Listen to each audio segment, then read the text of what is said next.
Why was a supplementary estimate of 500 billion rupees presented today? The National Budget Department explained this during the meeting of the Committee on Public Finance. 100 billion rupees has been allocated for repairing and rebuilding damaged houses, 250 billion rupees for restoring damaged infrastructure such as bridges, roads, railways, irrigation systems, hospitals and schools, and 150 billion rupees for livelihood support. That makes a total of 500 billion rupees.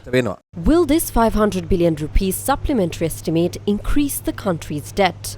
Will it affect the fiscal targets agreed upon with the International Monetary Fund? Will the debt ceiling need to be raised? Our ceiling is on the primary expenditure. The original budget approved by Parliament was 2.5%. Now it will reduce by 1.5%, making the primary surplus 1% instead of 2.3%. We will maintain the 13% target in the future and recover this difference. Debt stock levels will remain stable. මේකේ IMF එකත් එක්ක තියෙන breach එක මොකද්ද? Breach එක තමයි 2.3 කියන එක මේ පාර 1% වලට අඩු වෙනවා. ඒක with agreement without agreement. With agreement. මොකද PFM ඇක්ට් එක හැදුවේ IMF එකත් කන්සල්ට් කරලානේ ඒගොල්ලොත් එක්කනේ. ඒතකොට මේ වගේ disaster situation එකේදී මේක provision එක දාලා තියෙන මේ වගේ manage කරන්න. සහ මෙහෙම disaster එකක් වෙනකොට මේ දීලා තියෙන ප්‍රාථමික සීමාව ඉක්මවලා යන්න කියලා දීලා තියෙනවා. හැබැයි ඒකත් එක්ක IMF එකේ මේවක දැන් අපිට December 15th හම්බෙන්න තියෙන එක දැන් ඒක postpone වුණා. ඒක postpone කරා.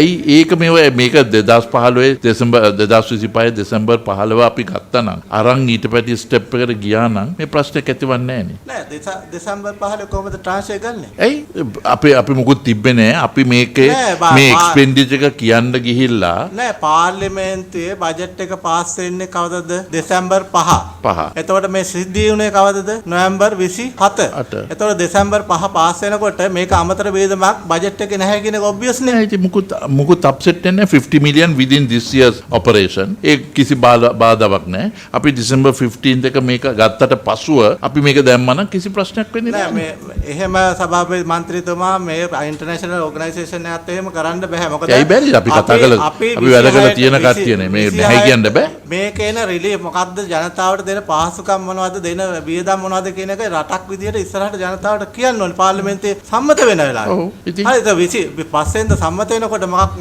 මේක නැතුව සම්මත වෙලා ඊළඟට 26 ද කොහොමද මේක දෙන්නේ? ඉතින් කොහොමද බජට් පැරාමීටර්ස් වලින් ෂිෆ්ට් වෙන්නේ නැහැ නේ. දැන් ෂිෆ්ට් කළා නැහැ නේ. ඉතින් මේ නිකන් එකකින් අනිත් එකට ෂිෆ්ට් කරන එක විතරයි තියෙන්නේ. අද ප්ලෑන් කරලා තියෙන්නේ. This 500 billion rupees is planned as a one-off offer for 2026, with recovery expected by 2027 to 2028. Under the PFM Act, any future disaster-related expenditure will be refinanced.